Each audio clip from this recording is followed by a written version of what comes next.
Praise the lord. యేసుక్రీస్తు వారి సిలువపై పలికిన 7 మాటలలో మొదటి 3 మాటలు అక్కడ చుట్టూ ఉన్న వారి గురించి యేసుక్రీస్తు వారు పలికారండి. అంటే మొదటి మాట అక్కడ ఉన్న జనులు, పరిసయ్యులు, శాస్త్రులు, అంతేకాకుండా ప్రధాన యాజకులు, సైనికుల గురించి యేసుక్రీస్తు వారు పలికిన మాట. రెండవ మాట యేసుక్రీస్తు వారితో సిలువ వేయబడిన 2 దొంగల గురించి అక్కడ జరుగుతున్న సంభాషణలో పలికిన మాట. మూడవ మాట యేసుక్రీస్తు వారు తన తల్లి అయిన మరియా గురించి, అంతేకాకుండా యోహాను గురించి పలికిన మాట అండి. అయితే మిగిలిన 4 మాటలు తన గురించి తాను మాట్లాడిన మాటలుగా బైబిల్ గ్రంథంలో మనకి కనబడుతూ ఉంటాయి. ప్రియమైన దేవుని బిడ్డలారా, సిలువపై యేసుక్రీస్తు వారు పలికిన ప్రతి మాటలో అద్భుతమైన సత్యము దాగి ఉందండి. అయితే ఈ 7 మాటలలో ఒక మాట చిన్న మాట కావచ్చు, కానీ ఆ మాటలో గొప్ప ఆత్మీయ అర్థము మనకి కనబడుతూ ఉంది. ఆ మాటయే సిలువపై యేసుక్రీస్తు వారు పలికిన 5వ మాట. ఈ మాట మనకి యోహాను సువార్త 19వ అధ్యాయము 28వ వచనంలో మనకి కనబడుతూ ఉందండి. అక్కడ మనము చదువుతూ ఉన్నప్పుడు, అటు తర్వాత సమస్తమును అప్పటికే సమాప్తమైనదని యేసు ఎరిగి లేఖనము నెరవేరునట్లు నేను దప్పిగొనుచున్నానను. దేవునికి స్తోత్రం. హల్లెలూయా, హల్లెలూయా. చివరి క్షణాలలో యేసుక్రీస్తు వారు దప్పిక గొనుచున్నాను అని అనడంలో ఉన్న ఆంతర్యం ఏమిటి? ఎందుకు యేసుక్రీస్తు వారు ఈ విధంగా అన్నారు? ఒకవేళ ఆ సందర్భంలో యేసుక్రీస్తు వారు నీరు తాగితే ఇంకాసేపు బ్రతికేస్తారా? ఇటువంటి ఆలోచనలు ప్రతి ఒక్కరిలో కలుగుతూ ఉంటాయండి. అయితే ఆ సందర్భానికి యేసుక్రీస్తు వారు సంపూర్ణ మానవుడు అనే విషయాన్ని మనము అర్థము చేసుకోవాలి. అయితే అక్కడ జరుగుతున్న సందర్భాన్ని మీకు క్లుప్తముగా ఈ సందర్భంలో వివరించి తెలియజేయాలని నాశపడుచు ఉన్నాను. గ్రిగోరియన్ క్యాలెండర్ ప్రకారము గురువారము రాత్రి సమయంలో గెత్సెమనే తోటలో యేసుక్రీస్తు వారిని పట్టుకున్నారండి. ఆ రాత్రి అంతా యేసుక్రీస్తు వారిని ఇటు అటు త్రిప్పుతూ ఉన్నారు. మొదట కైఫా దగ్గరికి తీసుకుని వెళ్ళారు, తరువాత పిలాతు దగ్గరికి తీసుకుని వెళ్ళారు, మరలా హేరోదు దగ్గరికి తీసుకుని వెళ్ళారు, హేరోదు దగ్గర నుండి మరలా పిలాతు దగ్గరికి తీసుకుని వచ్చారు. పిలాతు తన భార్య చెప్పిన మాటకు భయపడి యేసుక్రీస్తు వారిని చంపించకుండా తప్పిద్దామని చెప్పి కొరడాలతో యేసుక్రీస్తు వారిని కొట్టించాడు. ఆ తరువాత మరలా ప్రజలను అడిగినప్పుడు ప్రజలు ఏమంటారంటే, ఆయనను సిలువ వేయండి అయ్యా, సిలువ వేయండి అని చెప్పి గట్టిగా ప్రజలందరూ కేకలు వేస్తారండి. ఆ సందర్భంలో పిలాతు ఏమని అంటాడంటే, అక్కడ మనం చూస్తూ ఉంటాం, ఈ నీతిమంతుని రక్తము గురించి నేను నిరపరాధినని చెప్పి యేసుక్రీస్తు వారిని ఆ ప్రజలకు పిలాతు అప్పగించేశాడు. శుక్రవారము ఉదయకాల సమయంలో యేసుక్రీస్తు వారు పెట్టి బెల్లం అనే అడ్డకర్రను మోసుకుంటూ గోల్గోతాకు వచ్చారండి. అక్కడ ప్రియమైన దేవుని బిడ్డలారా, స్ట్రైప్స్ అనే నిలువ కర్రకు ఈ అడ్డకర్రను పెట్టి 3 మేకులతో యేసుక్రీస్తు వారిని ఆ సిలువకు కుట్టి 9 గంటల సమయంలో, అంటే శుక్రవారం ఉదయము 9 గంటల సమయంలో ఆ సిలువ కరకు ఏర్పాటు చేయబడిన గుంటలో ఆ సిలువను దించేశారు. ప్రియమైన దేవుని బిడ్డలారా, యేసుక్రీస్తు వారు నేను దప్పిక గొనుచున్నానని ఆ మాట ఎప్పుడు పలికారంటే 3 గంటల సమయంలో పలికారండి. అంటే 6 గంటల సమయము యేసుక్రీస్తు వారు సిలువపై వేలాడి ఉన్నారు. ప్రియమైన దేవుని బిడ్డలారా, యేసు ప్రభు వారి యొక్క 2 చేతులను మేకులతో కుట్టారండి. అంటే యేసుక్రీస్తు వారు ఊపిరి తీసుకోవడం కష్టమైపోతుంది. రెండవదిగా యేసుక్రీస్తు వారి తలపై ముళ్ళ కిరీటాన్ని పెట్టారు. ఆ ముళ్ళ కిరీటం నుండి వస్తున్న రక్తము యేసు ప్రభు వారి శరీరం అంతా కారిందండి. ఇంత బాధ అనుభవిస్తున్న యేసుక్రీస్తు వారు ఆ సందర్భంలో సంపూర్ణ మానవుడైనప్పటికీ యేసుక్రీస్తు వారు అడిగినా నేను దప్పికొనిచున్నాననే మాటలో శారీరక దప్పిక లేదండి. ఈ మాటలో శారీరక ఉద్దేశము లేనే లేదు. ఎందుకంటే యేసుక్రీస్తు వారికి తెలుసు ఆయన ఇప్పుడు మరణిస్తారో. యెరూషలేములో అంట చివరి పస్కా గొర్రెపిల్ల 3 గంటల సమయానికి వధించబడుతుంది. గనుక యేసుక్రీస్తు వారు ఎప్పుడు మరణిస్తారో యేసుక్రీస్తు వారికి ముందే తెలుసండి. అయితే యేసుక్రీస్తు వారు ఈ మాట అనడానికి గల కారణం ఏమిటి అని మనం ఆలోచిస్తే గనుక 2 అద్భుతమైన సత్యాలు మనకు తెలియజేయబడతాయి. మొదటిది ఏంటంటే, అక్కడే మనకి కనబడుతూ ఉంటుంది, లేఖనము నెరవేరినట్లు యేసుక్రీస్తు వారు నేను దప్పిగొనుచున్నానని అంటున్నారని. అంటే లేఖనము నెరవేరినట్లంటే ఎక్కడో ఈ విషయము పాత నిబంధన ఆ గ్రంథాలలో రాయబడి ఉందండి. అది నెరవేరడానికే యేసుక్రీస్తు వారు ప్రియమైన దేవుని బిడ్డలారా సిలువలో 5వ మాటగా ఈ మాటను పలికారు. దేవునికి స్తోత్రం. హల్లెలూయా, హల్లెలూయా. బైబిల్ సత్య గ్రంథము అనడానికి ఒక ప్రధానమైన కారణం ఏంటంటే ప్రవచనాల నెరవేరబండి.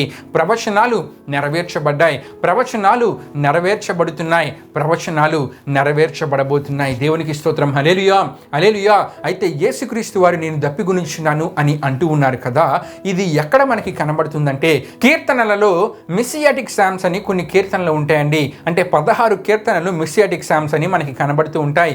ఈ కీర్తనలు ప్రియమైన దేవుని బిడ్డలారా, ఈ కీర్తనలో రాయబడిన చాలా ప్రవచనాలు యేసుక్రీస్తు వారి జీవితంలో నెరవేర్చబడ్డాయి. మరి ప్రాముఖ్యంగా ఈ మెసియాటిక్ పామ్స్ అని 16 కీర్తనల్లో 2 కీర్తనలు అంటే 22వ కీర్తన 69వ కీర్తన మనం చూసుకుంటే గనుక శిలువ మరణం గురించిన విషయాలు ఈ 2 కీర్తనలో మనకి కనబడుతూ ఉంటాయి. ఈ 2 కీర్తనలు మనం పరిశీలించినట్లయితే 69వ కీర్తన 21వ చరణాన్ని మనం చదువుకుంటే గనుక వారు చేదును నాకు ఆహారముగా నాకు దప్పి అయినప్పుడు చిరకాను త్రాగనిచ్చిరి అని అక్కడ మనం చూస్తూ ఉంటాం. ప్రియమైన దేవుని బిడ్డలారా, యేసు ప్రభువారు ఎప్పుడైతే నేను దప్పి గునిచున్నాను అని అంటారో ఇది నెరవేరిందండి.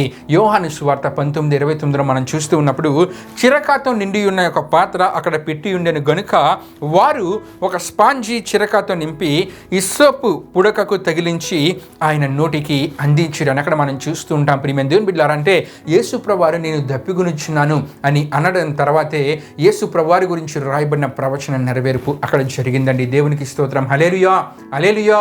అంటే ప్రవచన నెరవేర్పులో భాగంగా యేసుక్రీస్తు వారి శిలువపై 5వ మాటగా నేను దప్పిగొనిచున్నానని పలికినట్లు మనం చూస్తూ ఉంటాం. అయితే ప్రియమైన దేవుని బిడ్డలారా, ఈ మాటలో మరి యొక్క అద్భుతమైన సత్యము దాగి ఉందండి.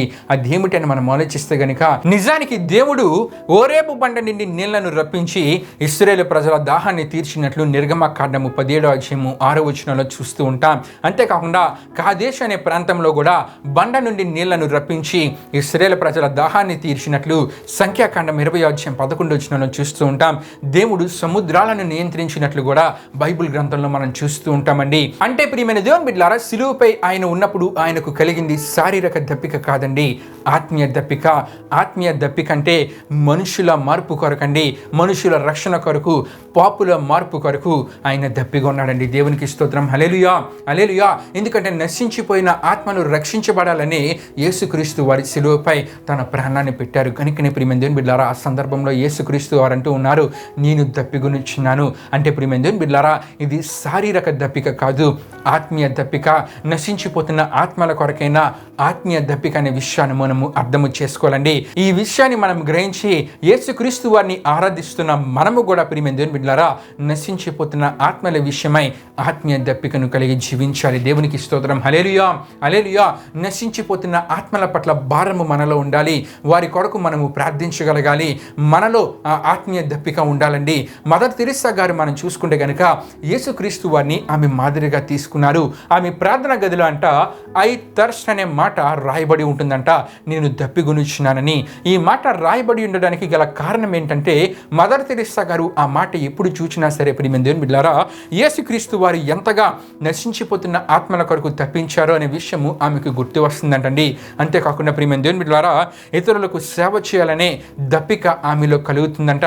అంతేకాకుండా మరి ప్రాముఖ్యంగా ఇతరుల కంటే పేదవారికి సహాయం చేసి వారికి దేవుని ప్రేమను చూపించి వారిని రక్షణలోనికి నడిపించాలనే ఆత్మీయ దప్పిక ఎవరిలో కలిగిందంటే మదర్ తెరెసా గారిలో కలిగింది. కనుకనే ఆమె ప్రార్థన గదిలో ఏమని రాసుకున్నారంటే ఐ థర్స్ట్ అని ఆమె రాసుకున్నారండి. దేవునికి స్తోత్రం. హల్లెలూయా హల్లెలూయా. క్రైస్తవులమైన మనము యేసుక్రీస్తు వారి శిలువపై నేను దప్పిగొనిచున్నాను అని అన్నారు కదండి. ఆయన దప్పికను మనం ఎలా తీర్చగలమంటే ఆయనను ఆత్మతోనూ సత్యముతోనూ ఆరాధించుట ద్వారా ఆయన దప్పికను మనము తీర్చగలం. అంతేకాకుండా ఆకలి గునిన వారికి ఆహారము పెట్టుట ద్వారా ఆయన దప్పికను మనము తీర్చగలం. దప్పి గునిన వారికి దాహం ఇచ్చుట ద్వారా ఆయన దప్పికను మనము తీర్చగలం. అంతేకాకుండా శత్రువులను సైతము ప్రేమించుట ద్వారా ఆయన దప్పికను మనము తీర్చగలం. హింసించి వారి కొరకు ప్రార్థించుట ద్వారా ఆయన దప్పికను మనము తీర్చగలమండి. మరి ప్రాముఖ్యంగా నశించిపోతున్న ఆత్మను రక్షించుట కొరకు మనము ప్రార్థించుట ద్వారా ఆయన దప్పికను మనం తీర్చగలం. నశించిపోతున్న ఆత్మలకు సువార్తను ప్రకటించుట ద్వారా ఆయన దప్పికను మనము తీర్చగలం. అయితే నశించిపోతున్న ఆత్మను రక్షించబడాలంటే ముందు మనము ప్రార్థించడం, సువార్తను ప్రకటించడంతో పాటు మాదిరిని మనము చూపించినప్పుడే ప్రియమైన దేవుని బిడ్డలారా వారు రక్షించబడతారు. అంటే క్రీస్తు వలె మనము జీవించామనుకోండి, క్రీస్తు లాంటి మాదిరిని మనం చూపించామనుకోండి, వారు రక్షించబడతారు. అప్పుడు ఆయన దప్పిక తీర్చబడుతుంది. దేవునికి స్తోత్రం. హల్లెలూయా హల్లెలూయా. ఒక సువార్తికుడు ఆఫ్రికా దేశానికి వెళ్ళి యేసుక్రీస్తు వారు 2000 సంవత్సరాల క్రితం ఈ భూలోకానికి వచ్చారు, ఆయన ప్రజలను ఎంతగానో ప్రేమించారు, ఎంతో మందిని స్వస్థపరిచారని చెప్పి యేసుక్రీస్తు వారి గురించిన సువార్తను అక్కడ ప్రకటిస్తున్నారంటండి. ప్రకటించినప్పుడు అక్కడున్న ప్రజలందరూ ఆయన మాటలు విని, మీరు చెప్పిన ఆ వ్యక్తి మాకు తెలుసండి, ఆయన మాకు బాగా పరిచయము, మాతో ఆయన మాట్లాడేవారు, మా కొరకు ప్రార్థించేవారు, మమ్మలను ప్రేమగా పలకరించేవారని చెప్పి ఆ సువార్తికుడితో అన్నారంట. వెంటనే ఆ సువార్తికుడు ఆశ్చర్యపోయాడండి. అప్పుడు అక్కడున్న ప్రజలందరూ అంటారు, ఆయన మాతోనే ఉన్నాడండి, మా మధ్యనే జీవించారు, ఆయన మా మధ్యనే మరణించారు, ఆయన గుండెను మేము మా దగ్గర ఉంచుకున్నామని చెప్పి ఒక సమాధి దగ్గరికి తీసుకుని వెళ్ళారంట. ఆ సమాధి ఎవరిదో కాదండి, డేవిడ్ లివింగ్స్టన్ గారి సమాధి. దేవునికి స్తోత్రం, హల్లెలూయా హల్లెలూయా. ప్రియమైన దేవుని బిడ్డలారా, అక్కడ ఉన్న ప్రజలు డేవిడ్ లివింగ్స్టన్ గారి జీవితంలో యేసుక్రీస్తు వారిని చూడగలిగారు. అంటే క్రీస్తు లాంటి జీవితాన్ని డేవిడ్ లివింగ్స్టన్ గారు జీవించారు కాబట్టి అక్కడ నశించిపోతున్న ఆత్మలు ఏమయ్యంటే రక్షించబడ్డాయి. ప్రియమైన దేవుని బిడ్డలారా, నేను దప్పిగొనిచ్చినానని యేసుక్రీస్తు వారు అంటూ ఉన్నారు. లేఖనము నెరవేరినట్లు యేసుక్రీస్తు వారు ఈ మాట పలికారండి. ఆయన దప్పిక శారీరక దప్పిక కాదు, ఆత్మీయ దప్పిక, నశించిపోతున్న ఆత్మల కొరకైన దప్పిక. గనుక ఈ విషయాన్ని మనము గ్రహించి ఆయనను ఆత్మతో సత్యముతో ఆరాధిస్తూ మనము ఇతరులకు సహాయము చేస్తూ, అంతేకాకుండా నశించిపోతున్న ఆత్మలకు సువార్తను ప్రకటిస్తూ ప్రార్థిస్తూ, మరి ప్రాముఖ్యంగా ఆయన లాంటి జీవితాన్ని జీవించినప్పుడే ఆయన దప్పికను మనము తీర్చగలం. ఈ 5వ మాటను దేవుడు మన వెనుకల్లో దీవించునుగాక. ఆమేన్. ప్రార్థన చేసుకుందాం. మహిమ స్వరూపన్ మా ప్రభా జీవాధిపతి యేసయ్యా, నీ ఘనమైన నామానికి మహిమ ఘనత ప్రభావం చెల్లించినాం దేవా. ఇప్పుడు వరకు సిలువలో నీవు పలికిన 5వ మాటను ధ్యానం చేసుకోవడానికి కృపను కాపుదలను మాకు అనుగ్రహించిన దేవా.